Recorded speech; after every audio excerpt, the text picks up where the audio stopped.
Welcome to another episode of Relentlessly Resilient, where real people share real-life experiences and the tools they've developed to move forward and live their best life. I'm Michelle Scharf. And I am Jenny Taylor, and today we are going to have a really important conversation with a great friend of KSL Radio, Jenny Howe. Jenny, how are you doing today? I'm great. I'm actually feeling a lot better. I moved last week, and so if you would have asked me last week, I would have been an absolute mess, but I'm feeling much better today. So well, I love that you've rebounded from moving that quickly, because I think if I moved last week, I'd still say, call me back later. Yeah, I'm there in some of my days, but I'm feeling a little better today. Oh, good. Well, thanks for joining us. First of all, we'd love to have you introduce yourself to our listeners. I know I and many of the other KSL Radio listeners have heard you different segments on mental health, on mental well-being, on all kinds of things under that umbrella. But can we get to know you a little bit? Would you just paint the picture of who in the world you are and maybe what's driven you into this professional field? But let's back up with kind of getting to know you a little bit. Yeah, I'd love to. You know, I don't know if there's a professional in the field who doesn't get into the work that we do without having some kind of history or baggage. You know, I think a lot of us go into this field because we've got stuff of our own that we're really curious about. At least I hope so. You know, I think that makes us more empathic.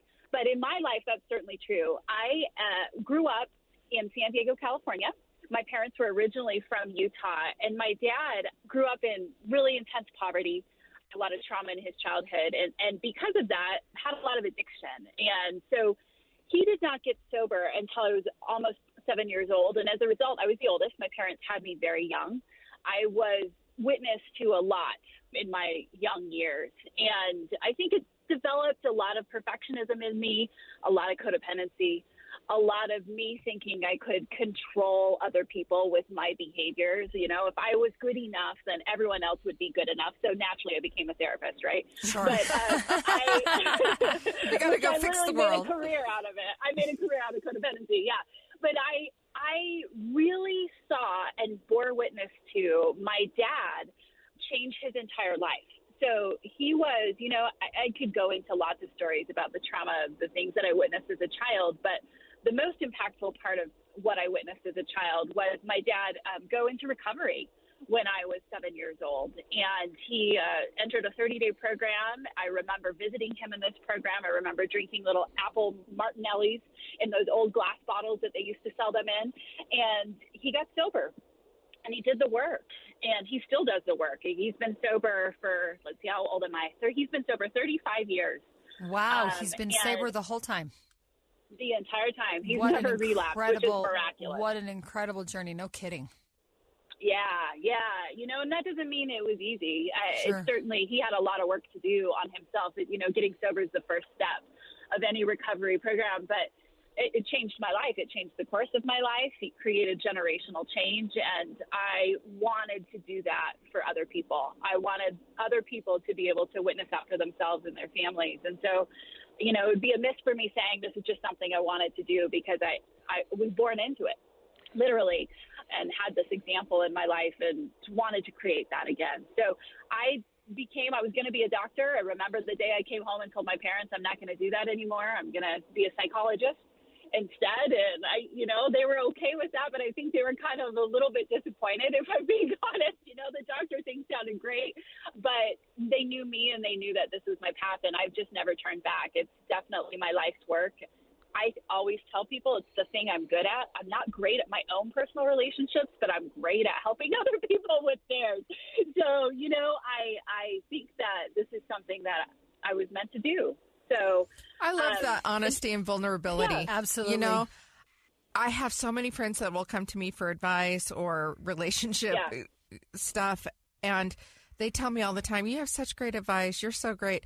But then, like, I struggle so hard with the relationships with my children and really being able to have the kind of loving, connected relationship that I really want to create. Yeah. You know, it's a process, right? It's hard. And relationships are difficult because they involve other people that have to want the same type of thing. You can't control, even if you think you want to. Yeah, exactly right. Should. Yeah. So my partner said to me last week, he said, Jenny, I think everything's great in our relationship as long as I'm doing what you tell me to do. And I was like, oh, you're right. That's actually true. Isn't that when the world works so well, if you just all do what I want you to do? I have a great book for you guys. What is it? It's called Conscious Loving. Have you heard about him? It's Gay Hendricks. Okay. Gay Hendricks. He's I believe a psychologist, and it comes from years of his therapy. And there's a book called Conscious Living, which is an individual guide to understanding yourself. Okay. And Conscious Loving is about being in a relationship. And then there's Conscious Loving Ever After. Oh. Anyway, I'm in the middle of all of them. I actually was dating someone that said, I want to create this in my life. Interesting. Wow. And it is a very deliberate mindset. Which is consciously creating. Living. Yeah. Yeah. And we should start a book club. Well, actually, I've been thinking about that. Yes, I've been Relentlessly Resilient, the book club edition. Yeah. Stay tuned, ladies and gentlemen. You heard it here first on KSL News Radio. Breaking news. I'm actually really excited about this. This is really something, I want you to do this, and then you can lead our book club, because I would love to have somebody that has some tools and ideas to be able to where you get a group together. I thought about this the other day while I was reading the book. I thought, it'd be great if you got together with a whole bunch of women. Like in the singles world, there's women are like, why am I single? Why is this? Why is that? Why do I meet all the wrong people? And it's really not about meeting the wrong people, but it's really about discovering who you are and falling in love with you. And that's falling in love with the dark side, the shadow sides as well, and accepting all of who you are as a person. And so what would be cool is that you read the book, and 2 weeks later you go and do an activity. And then you come back, and when you come back the third time, the third discussion is, this was my interaction with you, and this is how I'd like to create a more connected experience with you. And so that you're practicing these tools so that you can then take them into your personal life. So you do it with people that choose in. So anyway, it's a great book. That was a side note. But total side note, but a very applicable. I love, Jenny, that you've shared with us some of your childhood experiences and how they've shaped your life as an adult. They've shaped your profession. Can you tell us a little bit about kind of your early years in this profession? What kind of education, academic background did you have? And then how did you jump into this world of therapy and psychology? What did that look like, and what has it looked like in your professional career?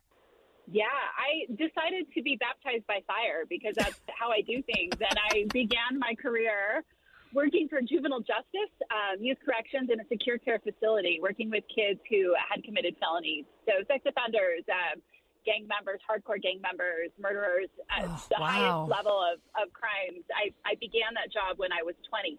Oh my gosh. And in Utah, the juvenile justice system serves children until they are 21. So there was literally people there that were older than me sometimes when I began my career. And I worked with young men. And I just decided I wanted to dive right in. And I had just graduated in psychology with my bachelor's. And this was a way for me to get my foot in the door. And then I eventually went and got my master's at Utah State just a couple of years later. And so I currently have a master's degree in psychology. I'm licensed as a clinical mental health counselor. And I do a lot of mental health consulting globally as well. But the first 4 years of my career shaped my entire career in such a positive way.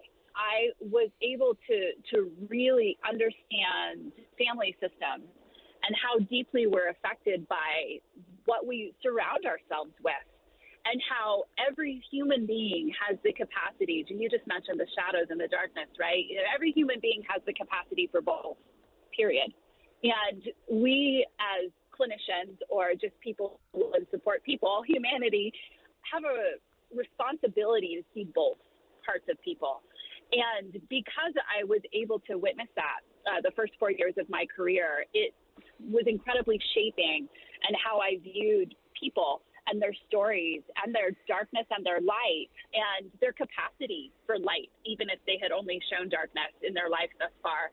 And that just, it kind of made me an internal optimist about people. Again, the side effect of that is it also did so in relationships, which created some problems for me repeatedly. However, I will stand firm in the belief that my value is, at the end of the day, that every human being has worth and value and lightness. And the way that we discover that is through our darkness. And I was given the gift of doing that early in my career, which then shaped the rest of my career. Oh, I love that. Yeah. I don't think we really talk about like societally, we talk about things like setting big goals, achieving great things. We go on Instagram, social media. It's all the positive, positive, positive. But we really don't talk about, like, what's our shadow side? What's our dark personality? Right. What is the opposite of all of the goodness? Like, I'm a driver. I'm incredibly motivated. But my dark side is that I can be short, stern, to the point, direct. And it can make people feel not happy to be around me. And when I'm intense, nobody wants to be around me or anxious, you know? And so it's coming to the point where you can acknowledge that dark side and be really aware of it, but also be able to start to love yourself and embrace yourself for all of who you are. That's what I've been on a journey for the last year working on. Yeah. I'm not there yet. Well, it is a journey. The dark side. Yeah, I don't know who's actually there. Yeah. Who's arrived, let us know. What's it look like on the other side? Because the rest of us are still on the journey. Yeah. Still on it, yeah. Let's take a quick break so that we can really dive in the next segment to what you've touched on, this darkness leading to discovering the light, this journey, and how we as members of society can be better within ourselves and also helping our fellow men. So we'll be right back. Great.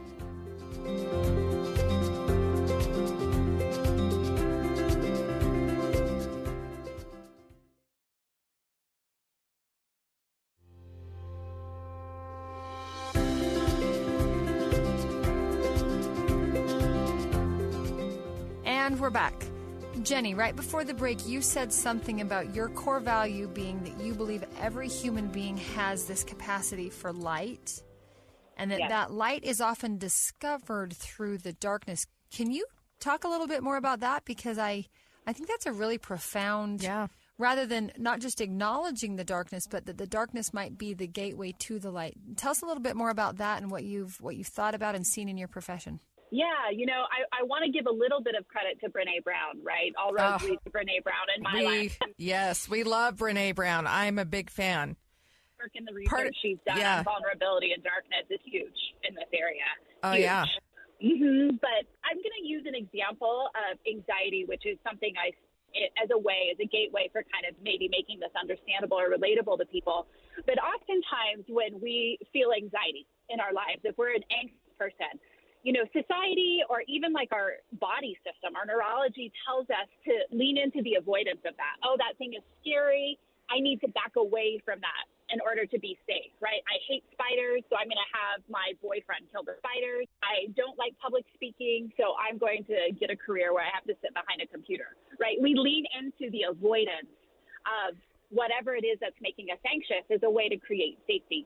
And the actual work of treating anxiety is something that we call exposure response prevention therapy, which is this idea of leaning into the fear in order to develop your safety. And it's really rooted in science. I could take this turn and do a whole bunch of neuroscience junk for you right now. I won't bore you with that, but I want you to know that this is grounded in science.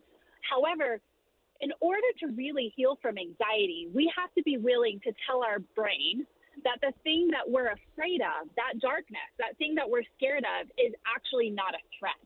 And the only way we teach our brain that it's not a threat is by doing it, is by dipping our feet into the pool of whatever it is we're afraid of and being willing to develop a tolerance to it. So we embrace fear. I'm not saying you have to jump into the deep end, right, and immerse yourself into a bathtub of spiders or anything like that. But if you begin to move into a space where you can enter a room with a spider and not run away from the room and just begin to tolerate that fear, over time, your brain, your neurology is going to tell you that, hey, this thing, you can tolerate it. You may not like it. It may not be your favorite thing in the world to do, but it's something you can handle. And through that experience, we gain confidence. That is really profound. So let's give an example. Like, say I have a child who is having a lot of fear going to bed at night. And it's not, I don't understand why this child can't sleep. But the anxiety is high and it builds starting in the morning or starting in the evening. And this child just can't rest. What can I do to help that child process that emotion? Wonderful question. This will be a great example, actually. Society tells us and our instincts tell us in that moment to try to create safety. Okay, Tell me what you're afraid of, and how can we make that bad thing go away? What science tells us, and what I know to be true, and this whole concept of leaning into the darkness or to the anxiety, is in that moment when your child's afraid, I would have them really describe in detail the worst case scenario. So let's say your child is afraid of monsters under the bed. Instead of just immediately trying to fix that by like making some monster spray and telling them the monsters aren't real, instead have them talk about that truth. Tell me about this monster. What would this monster do to you if it was alive? What do you think would happen? How would that feel in your body? Get them to really take that emotion, that fear that they're living and breathing inside of their body, and pull it out of them. Get them to describe it. The whole art of verbal processing is really cathartic for this. Let them describe that fear and teach them through the description of that, man, that does sound very scary. I could see why you're scared of that. So if these monsters are real, how can you prepare yourself for that? And then teach them the resiliency, right? The whole point of this podcast. Teach them some resiliency and confidence by helping them access tools, by teaching them tools as to how to handle this worst case scenario. Validate it by making it real. It's so invalidating when somebody tells us that our hard feelings aren't real, right? I don't think there's anything worse in the world. But yet when our children or people we love come to us with hard feelings and we immediately try to fix them, that's the most invalidating thing we do. It doesn't teach them anything. They gain nothing from that experience. They don't gain confidence. They don't gain self-esteem. They don't gain resilience, right? I appreciate you saying that. I need to like put that on record and remind myself 500 times a day. Same. Because as a type A personality, I see you shaking your head over there, Jenny. Oh, yeah. I tend to want to fix things, and then I don't mean to be invalidating, but I can see it after I've already done the damage. That is hard. Yeah. It's hard to learn how to kind of step back and not want to, especially when it's our children, I think. That's the worst. Can I ask a question, Jenny? I love what you're saying. I'm taking copious notes as a mother going, oh my gosh, I got to learn this. I love the idea of leaning into the fear or leaning into the anxiety. I happen to be a worst case scenarioist, if that's a thing. And some people think it's kind of doomsday. But for me, it's actually helpful because if I can think through the worst case scenario and if I can survive the worst case scenario, well, then probably what's going to happen isn't going to be as bad as that. So I'll be okay. Here's a question, though. What if it's not so much a fear of a monster or a spider or public speaking? Tell me the role that a trauma or a tragedy in a person's background plays into this lean-in theory. You know, whether they faced a tragic loss or they've witnessed something. I mean, it sounds like your first 4 years, you were interacting with young people who had seen or done or been a part of some pretty horrible, tragic things. I can think of my children. They lost their father in a very sudden, public way. You know, he was killed overseas and then our world flipped upside down. Or Michelle, they watched their father dying over the course of 22 months, battling cancer. Was it hard on my grandson? He's having sleep issues now. And actually, a little child. Having this conversation makes me think maybe his sleep issues are related to the fact that every morning he gets up, it's an affront to the fact that he lost his grandpa. Maybe that's why he doesn't want to go to bed. Maybe it has nothing to do with it at all. But maybe, and so can you tell us what, rather than just the fear of a thing or an action you have to do or face, where does tragedy or trauma play into this same concept of stop trying to avoid it because that's really not going to do any of us any good? Can we talk about that a little bit? Absolutely. I'm really glad you asked that question. And my answer is going to be we do the same thing. Any therapist that is trained in work of PTSD or trauma really knows that the only pathway through working through that is by living in it. And most of the time when people come to therapy, they have an expectation that therapy is going to make them feel better. And I'm here to tell you that it never does, not in the beginning. It shouldn't. If you're doing the work, you should not be feeling good, not in the beginning, especially dealing with trauma or tragedy, because a lot of the stuff that we bring to the world, a lot of the things, a lot of the mental health symptoms that we see, right, is all a mask of avoidance of actually dealing with the stuff that's causing it. So can I give you an example? I had a client today in session who was talking about these like obsessive compulsive symptoms he was experiencing. He was dealing with some COVID stuff. He's like, I'm just obsessing about this. And I said, okay, I hear that, but we've been doing some work for a long time. I'm wondering if this is actually about this thing in your life.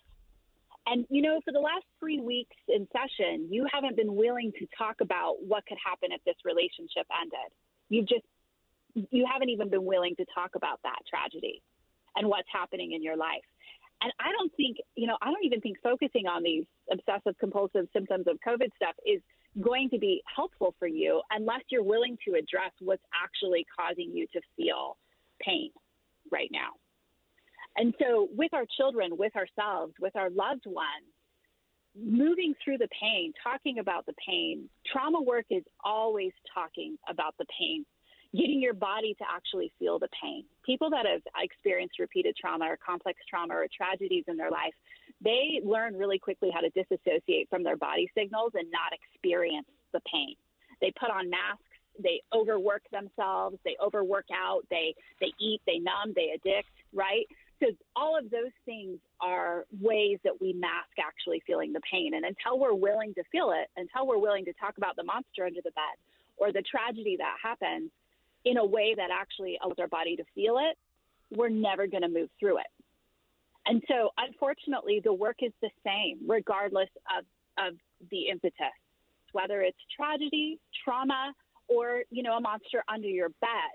We have to be willing to feel the pain in our body as we talk about it in order to be able to heal from it and understand that we can tolerate it and live our life.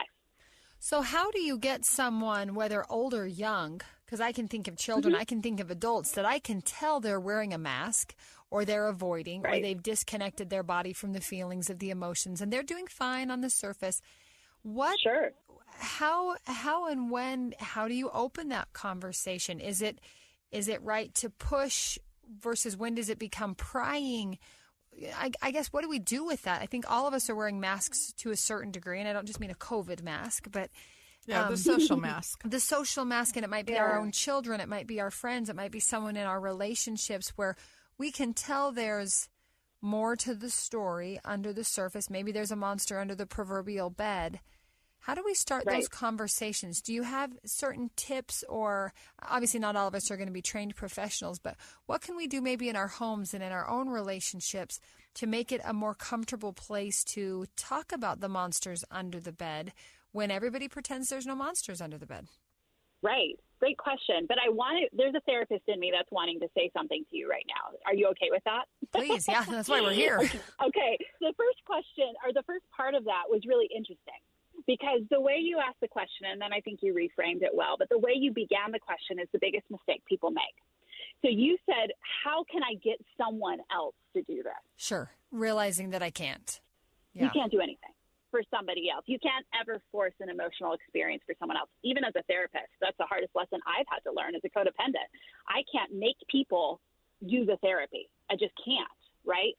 But to the reframe of that question, what we can do is create a safe space for people where they know that their vulnerability is going to be acknowledged and witnessed, okay? And how we do that in our home is by doing it ourselves. Social modeling theory 101. If we want to create a space for our children where they feel comfortable talking to us about their darkness, we've got to talk about our own with them. And this starts from a young age. I remember my dad making fun of me when I was raising my daughter. Just for a side note, I have a daughter who's 19 and is in college in Massachusetts, way too far away from me.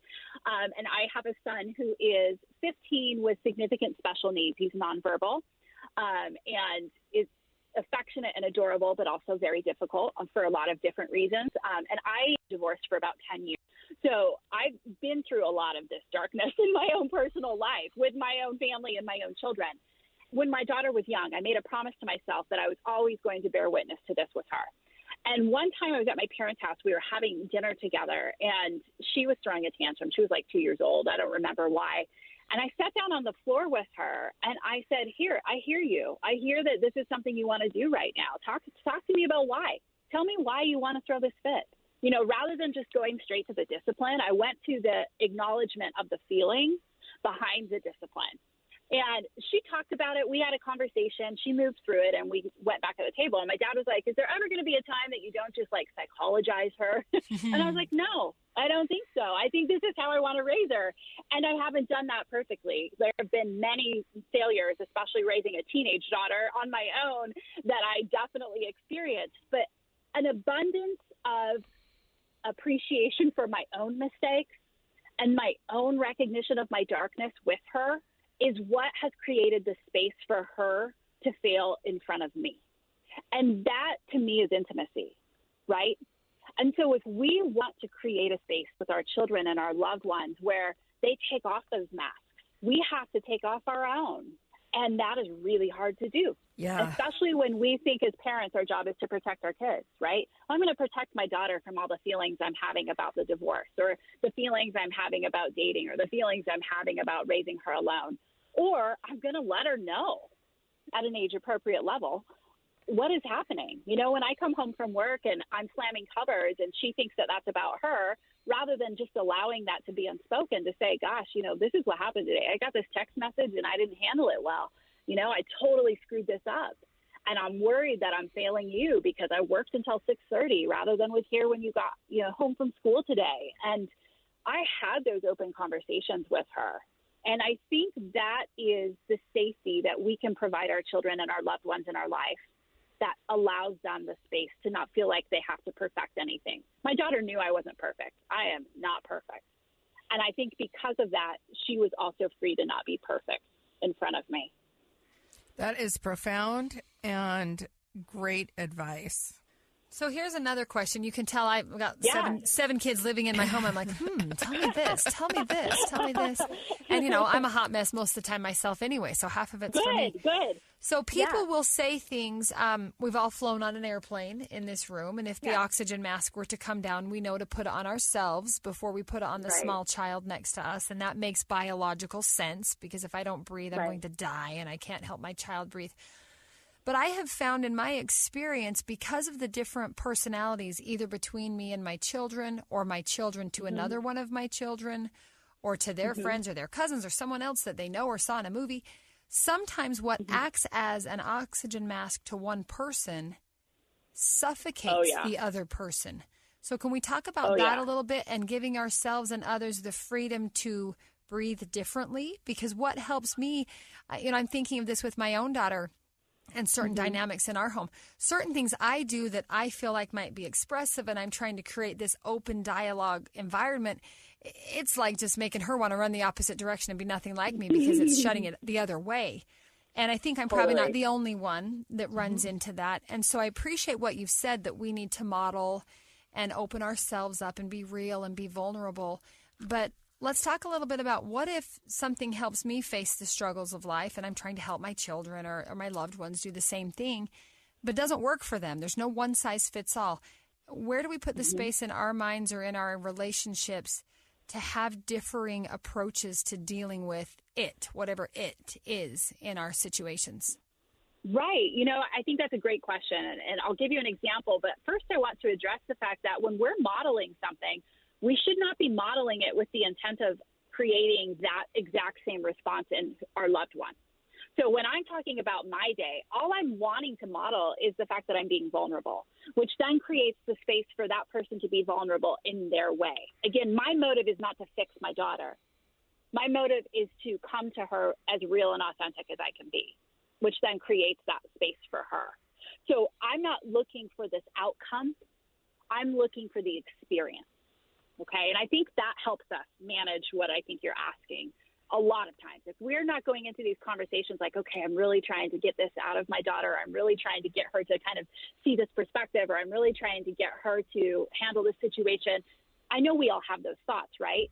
But if we go into these conversations or experiences with that outcome-oriented mindset, we're going to lose the whole space for vulnerability. So I think that's key. But I also think, to give you an example, I'm going to use my daughter. My daughter and I could not be more different. I don't even know how she came out of me, because the way that she receives love, the way that she shows love is the epitome opposite of me in every way. I am a therapist. I am a talker. I want to verbalize everything. I want to have people acknowledge feelings. And this is like my lifeblood, right? She would rather die than do any of that. She feels completely offended if I ask a question about her emotions, because to her and her core value of independence, that makes her feel like I don't trust her. That is offensive to her. For me, that's the epitome of showing love. If somebody said, hey, how was your day? I'm like, oh, thank you for acknowledging that. It was really rough. You know, like that's really huge for me. For my daughter, that is offensive, truly offensive for her, because she wants to be trusted to know that she can manage her life.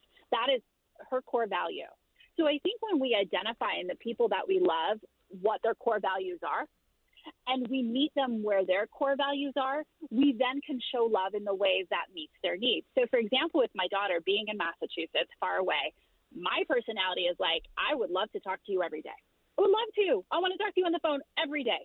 Not in like a hyper-vigilant, helicoptery way, but just because it makes me feel like bonded to her. I miss her.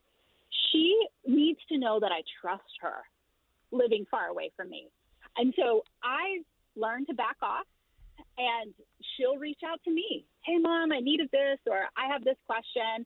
And when she started the conversation, if I'll say something like, hey, do you want to chat today? And she'll say, oh, yeah, I've got time, sure. And then we'll talk, and it's completely her choice, and she doesn't feel like I'm intruding, right?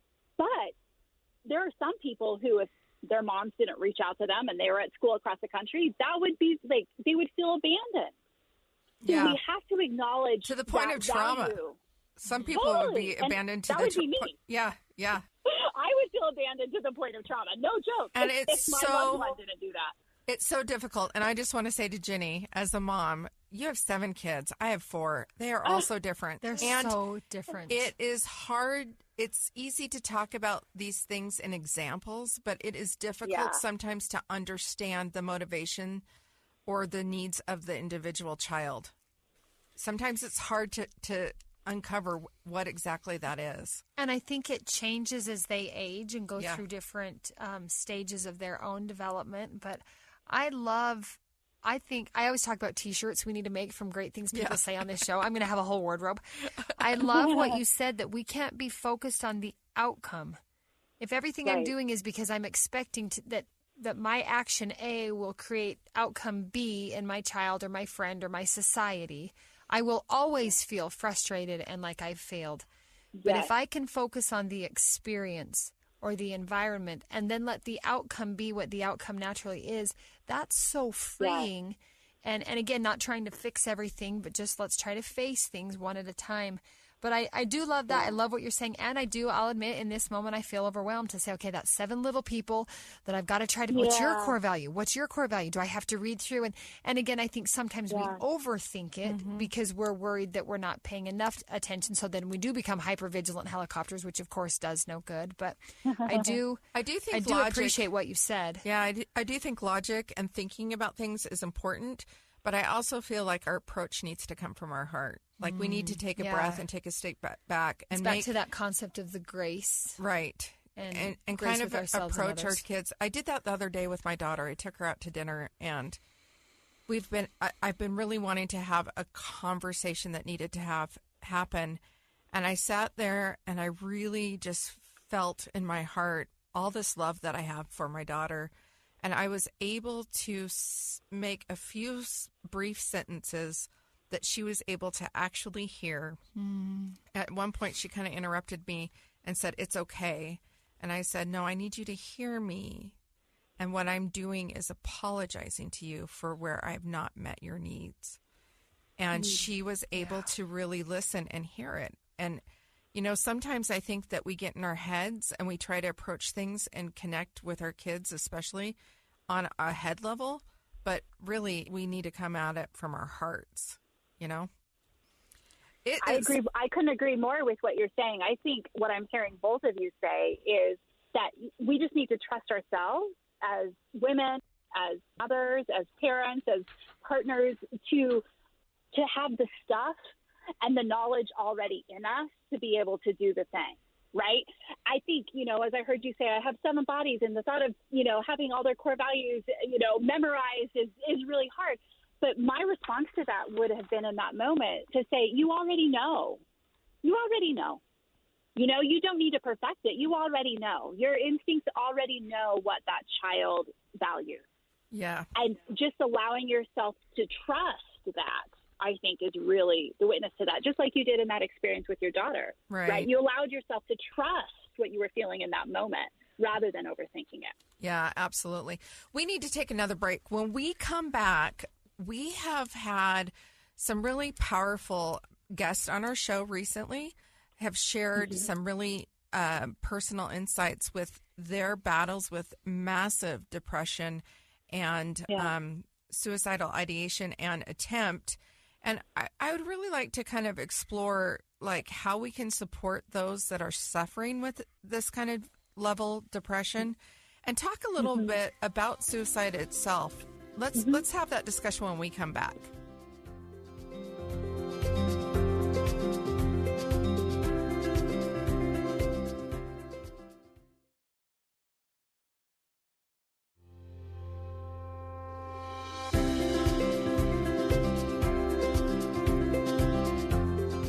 Back with Jenny Howe. Jenny, before we left the break, we've covered a lot of great things. You've had amazing insight. It's been a lot of fun to have this conversation with you.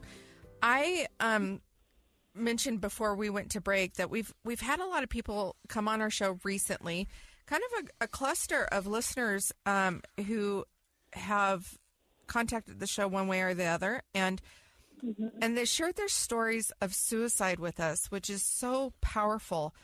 And their process, they had a suicide attempt and some of them several, and they're still here with us. And they shared some insight with us into that. As a therapist, I imagine you deal with this a lot in your practice. Yeah, suicidal ideation is common, and it's a very common feature of a major depressive disorder, especially the episodic kind. And so it's something that I hear about and see, in Utah, specifically to address it in Utah, suicide is the number 1 cause of death in adolescent males. And so it is a real issue that we deal with every single day in our state. And so certainly I see it in our practice. But there are some important risk factors here that I think are valuable to talk about. And this isn't to diminish the intensity of the depression that people are feeling, but often depression itself isn't a risk factor for suicide. And I know that may sound silly, but depression is, especially for adults and women suffering with depression is episodic. It's something where people feel really, really low. It usually doesn't stay for a long period of time. Sometimes it does in really severe cases. I don't want to under-dramatize that. But it is something that a lot of people experience. It's really common, unfortunately. For people who are suicidal, a couple of the risk factors that I think parents or people should be aware of, especially with their adolescent males, is number 1, a track record of impulsivity. So if you have a kid who is feeling depressed, but also has exhibited impulsivity, like maybe some ADHD type of symptoms in their life, that really ups the ante in terms of their risk for completion of suicide. A second risk factor that I think is valuable is, especially in our state, is accessibility to weapons. So the two things that we do as clinicians, and when we're doing an assessment of somebody with depression that has suicidal ideation, is look for these two things. Does this person also have a history of impulsivity? And does this person also have an accessible weapon? And those two things really create kind of the perfect storm for completion of suicide. Now, as a clinician, suicidal ideation is a feature of depression. So I hear about that all the time. But in terms of actually working with people who are actively suicidal, those are the two risk factors that I'm really paying attention to. Yeah. Wow. Oh, that's a lot to take in as a mom. You know, I have 4 kids. I do have a son who has struggled on and off with different things. And I hear you say those things, and I'm having a moment of a little bit of anxiety and panic. I'm not going to lie. Sure. Sure. It's definitely something I've considered and have worried about for years with this boy. Right. But to just hear you say that those are the biggest risk factor, it just really like brings it home once again that those feelings that I worry about are probably not completely unfounded. I wanted to talk a little bit about suicide and that process. Like one of our guests who was on talked about that he was just rehearsing in his mind from a young age that everyone would be better off. The world would be better off. His family would be better off without him. And it was a negative rehearsal. And of course, that's a self-fulfilling prophecy, and he's working through that now. And he has tools that he shared with us and strategies to help him combat that. And it's better now than it used to be. But is that pretty common? Is that something that happens often? Without knowing his whole story, I would say yes and no. The work that I do and the specialty that I have in terms of treating anxiety and OCD really leads me to this basis of understanding that our thoughts are just thoughts. And sometimes we give our thoughts so much more power than they deserve, right? If we were to really look at our brain and the 40,000 thoughts we have a day, there are so many of them that are worth trashing. And so the thoughts that we give energy to or power to can become very meaningful in our life. So I'm hearing you say that he was really rehearsal oriented about the specific thought of suicidality or the hopelessness surrounding his, worth in life. And that became his truth or his narrative. And I certainly believe that people with suicide or any mental health issue, that the narratives we create can be very meaningful in what we create in our life. So yes. On the other hand, I do know that most of the time when people commit suicide or have a completed suicide, that it's a very impulsive decision. So that doesn't mean that they haven't planned it or rehearsed it like this young man did. It just means that they have probably thought about it a lot and they have a plan for it. But in that moment, they saw no other way out of what they were experiencing. And so a lot of the tools and strategies that we have to combat depression don't help that so much. And so you see this campaign all over the state of Utah now, right? Like I've seen billboards with like people sitting around and talking on the trailer bed of a truck, and they're saying this is suicide prevention. And I love that campaign because offering support to people all the time is what's really going to help create that base where when the impulsivity kicks in, they're going to remember that they have support all the time, not just in these moments of crisis, right? We need to provide that base for them all the time and have accessible support for people all the time. I feel that what's scary about hearing you say that is we live in a social media world now, and people are disconnected more than ever now. We think that these things are drawing us closer together. I can be in touch with people that I don't ever see in my life and never really have a conversation with, have some kind of idea of what's going on. These are kids that I went to high school with that out in California, but we don't have any connection, but we have this idea that there's connection, right?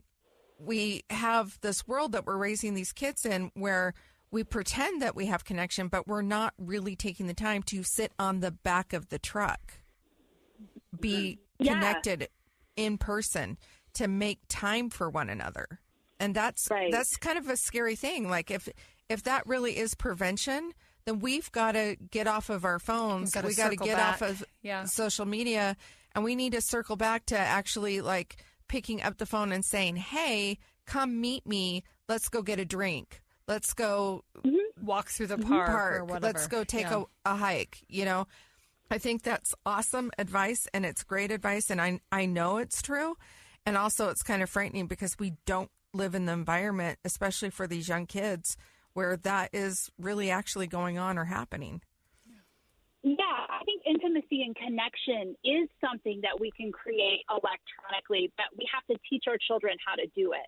I think there's a lot lost in translation, right, to your point. Right. And creating connection with people is all about intention. I do think it's possible to create intentional and meaningful connection with our children over social media or texting. So that's just how they communicate. So I do think there's a way to do that. I don't think it's impossible, but I think it, again, goes back to this experience versus outcome orientation. Am I going to take my daughter to dinner because I have a specific goal in mind, or am I going to take my daughter to dinner because I have this intent to be intimate and connect and vulnerable, right? In order to intimately connect with someone, we have to also be vulnerable. And I think, again, that can happen over social media. It's not ideal. It can happen. It's not something that's completely, we're not going to be ruined because of it. But I do think that it's about the intention. I just think my sister will mind me sharing. My sister recently had an incident where she was feeling suicidal. And it happened in the middle of the night. And it was pretty impulsive. And she ended up in the hospital. She got the help that she needed. But one of the things she said in the family session after was, you guys will check in on me, but nobody really asks. Nobody really asks me anything. It's like, hey, how are you doing? And you kind of just see that and you accept it for what it is rather than asking the hard stuff, And that was hard to hear because she was right. Here I am, a therapist, and I'm like, yeah, you're right.